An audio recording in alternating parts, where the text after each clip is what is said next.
Você já teve a sensação de estar cercado de pessoas, mas ainda assim se sentir completamente sozinho? Essa é uma das experiências mais comuns e mais angustiantes do nosso tempo.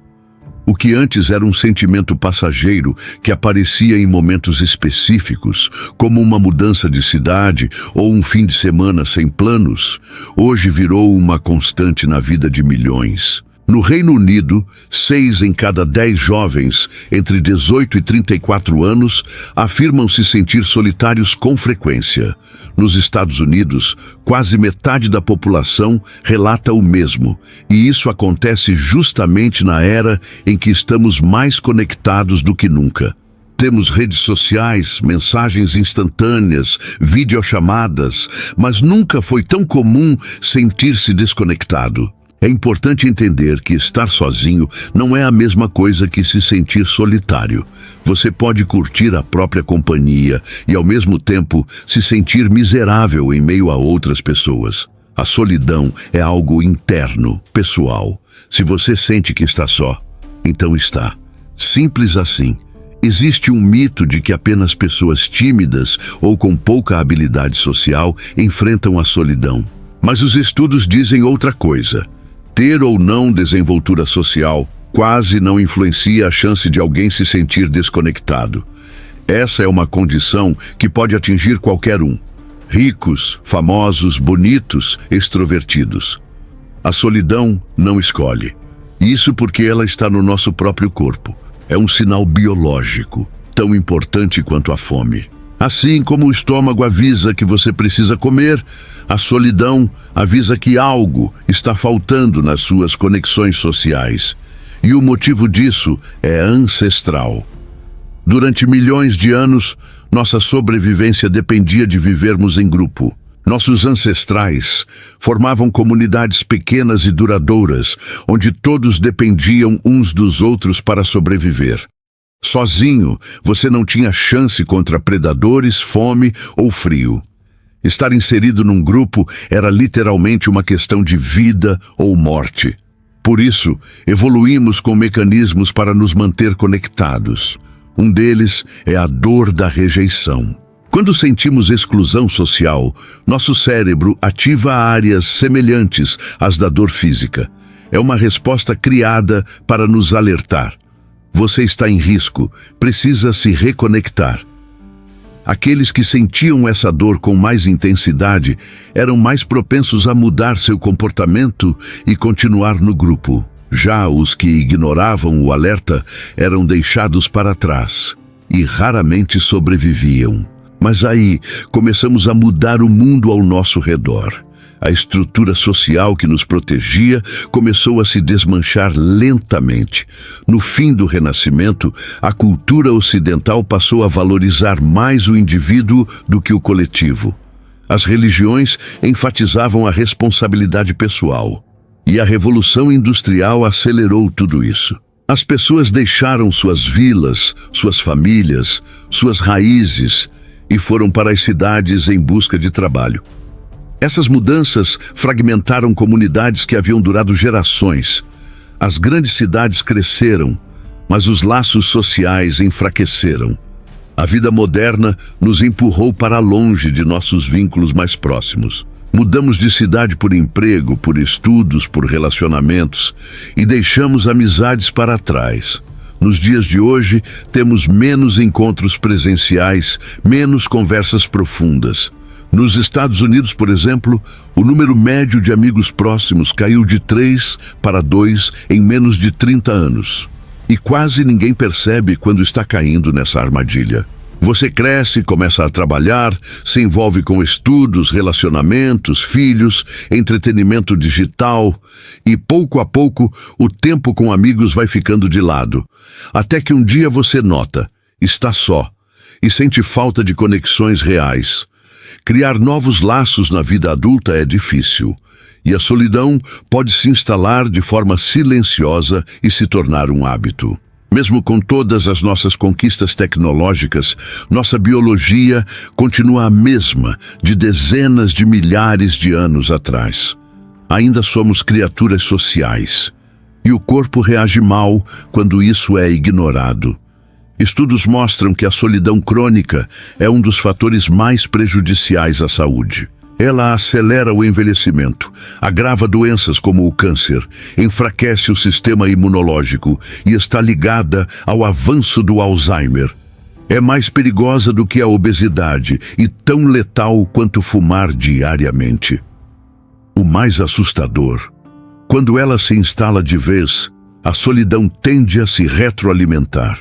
Quanto mais você se sente só, mais difícil é se reconectar.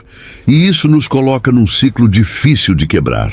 E aí vem a armadilha mais cruel da solidão. Ela muda a forma como vemos o mundo. Quando alguém está cronicamente solitário, o cérebro entra em estado de alerta constante, como se estivesse em modo de sobrevivência. Você começa a interpretar os sinais sociais de forma distorcida. Uma mensagem não respondida vira rejeição, um olhar neutro parece desprezo. O silêncio de um amigo é interpretado como abandono. O resultado?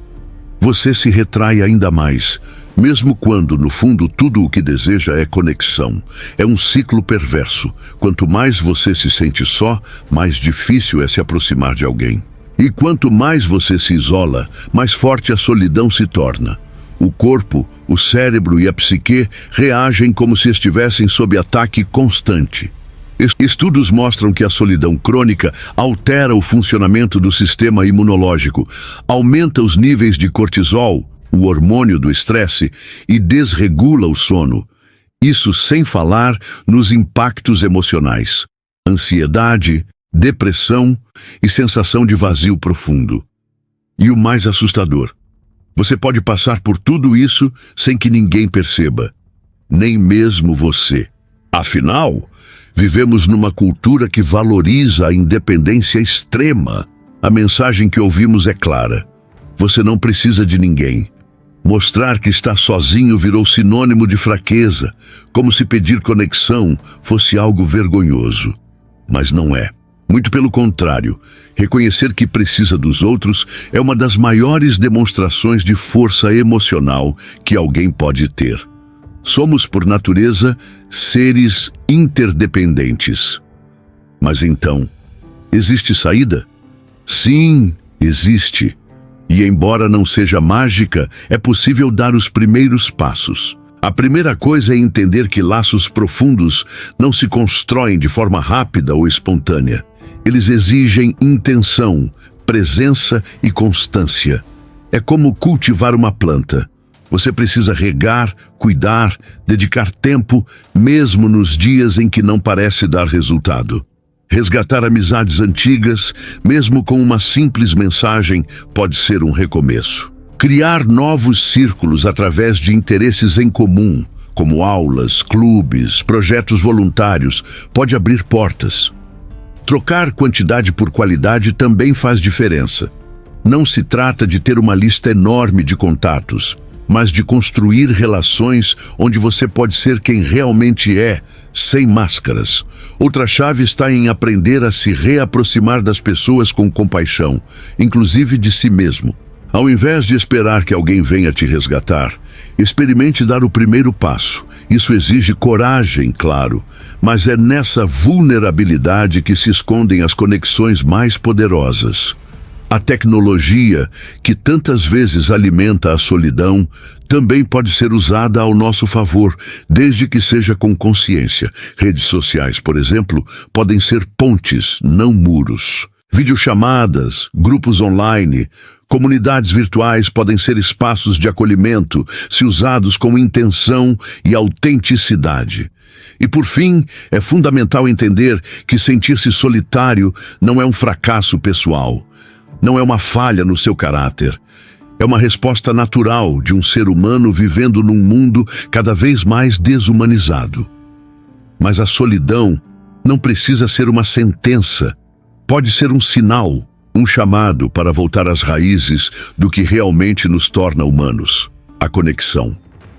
No fim das contas, nenhum sucesso, nenhuma conquista, nenhum reconhecimento tem valor real se não houver alguém com quem compartilhar. Somos programados para nos encontrar nos olhos dos outros, no toque, na escuta, na presença. E talvez a maior lição seja essa. Enquanto buscamos maneiras de construir um mundo mais avançado, mais tecnológico e mais eficiente, não podemos esquecer de construir também um mundo mais junto. Porque no fundo, o que mais queremos e mais precisamos é pertencer. Quando a solidão se instala por tempo demais, ela ativa um modo de sobrevivência dentro de você.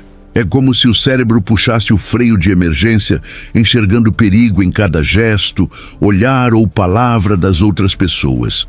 O problema é que essa defesa constante vem com um preço alto. A mente solitária entra em um estado estranho. Ela fica mais vigilante, mais sensível ao ambiente, mas perde a precisão. Você começa a prestar mais atenção nas pessoas, mas entende cada vez menos o que elas realmente estão sentindo. Um rosto neutro vira uma ameaça. Um silêncio parece julgamento. Um comentário simples é distorcido como crítica. É como se o cérebro colocasse lentes de desconfiança, e tudo o que você vê são ameaças invisíveis. E para se proteger, você se fecha. Se torna mais autocentrado, mais desconfiado, mais distante. Só que isso não reflete quem você realmente é. É só o escudo que seu cérebro criou para te manter seguro. Infelizmente, esse comportamento cria uma impressão errada. Você parece frio, inacessível, e isso afasta as pessoas. A mesma solidão que você queria evitar começa a se reforçar por conta própria. É aí que nasce o ciclo vicioso. Tudo começa com um sentimento leve de isolamento, algo não resolvido. Esse incômodo vai crescendo, se transforma em tensão, tristeza, insegurança. Você começa a lembrar mais das interações negativas, a dar menos valor às boas. Seus pensamentos se tornam mais pesados, tanto sobre si mesmo quanto sobre os outros. A sua energia social diminui. Você evita contatos, deixa de responder mensagens, recusa convites, até que um dia ninguém mais convida. E nesse ponto, o isolamento vira parte da sua identidade. Você passa a se ver como alguém que está sempre de fora. E como num espelho, os outros começam a reagir a essa imagem. A sua realidade externa vai se moldando à sua percepção interna. O mundo começa a aparecer exatamente como você sente por dentro. Vazio, frio, distante. E o mais assustador é que esse processo pode levar anos, tão lentamente que você nem percebe. Até que a conexão se torna quase impossível, mesmo que você a deseje com todas as forças. Mas esse ciclo pode ser quebrado. E o primeiro passo é simples, embora não seja fácil. Reconhecer que se sentir solitário é completamente normal. Todo ser humano, sem exceção, já experimentou isso. A solidão não é sinal de fraqueza, nem de falha pessoal. É apenas uma resposta humana a uma necessidade humana, o desejo de pertencer. E o que você sente não precisa ser escondido ou ignorado. Ao contrário, precisa ser acolhido. É nesse ponto que a autopercepção se torna essencial. Pare e observe. Onde está sua atenção? Você está procurando só os sinais negativos nas suas relações? Aquela interação foi mesmo ruim? Ou será que foi apenas neutra e você interpretou como algo pessoal? A pessoa realmente foi ríspida? Ou estava apenas apressada? O que exatamente foi dito? O que de fato aconteceu? Será que você está colocando um peso emocional maior do que a situação exige? E mais, quando entra numa conversa, você já presume que vai ser rejeitado? Que ninguém vai te entender? Que está sendo tolerado, não acolhido? Será que, na tentativa de não ser ferido, você já se fechou antes mesmo de se conectar? É aí que vem uma virada. E se você começasse a dar o benefício da dúvida? E se tentasse aos poucos abrir brechas de confiança novamente? E se ao invés de presumir o pior das pessoas, você começasse a assumir que talvez, só talvez, elas não estejam contra você? E claro, observe suas ações. Você tem se afastado de novas oportunidades, recusado convites sem pensar, procurado motivos para não sair de casa ou não responder mensagens. Você tem se comportado como alguém que está se protegendo de um ataque, mesmo que ele não exista? Reconhecer tudo isso pode ser doloroso, mas também é libertador. Cada história é única. Cada dor tem suas raízes, e em muitos casos, a reflexão por si só não é suficiente. Se você sente que está afundando nesse ciclo e não consegue sair sozinho, buscar ajuda profissional é um ato de coragem, não de fraqueza. Pedir apoio é talvez uma das maiores provas de amor próprio que alguém pode dar a si mesmo. Vivemos na era das conquistas humanas. Colonizamos o espaço, criamos máquinas que pensam, nos conectamos em tempo real com qualquer canto do planeta. Mas, apesar de tudo isso, ainda não conseguimos preencher o vazio que a solidão deixa. Não importa se a solidão surge como um dilema pessoal, daqueles que enfrentamos no silêncio da nossa rotina, ou como um desafio coletivo que afeta comunidades inteiras. A verdade é que ela se tornou um problema real e que precisa ser encarado de frente. O mundo que construímos é repleto de maravilhas tecnológicas, inovações e conforto.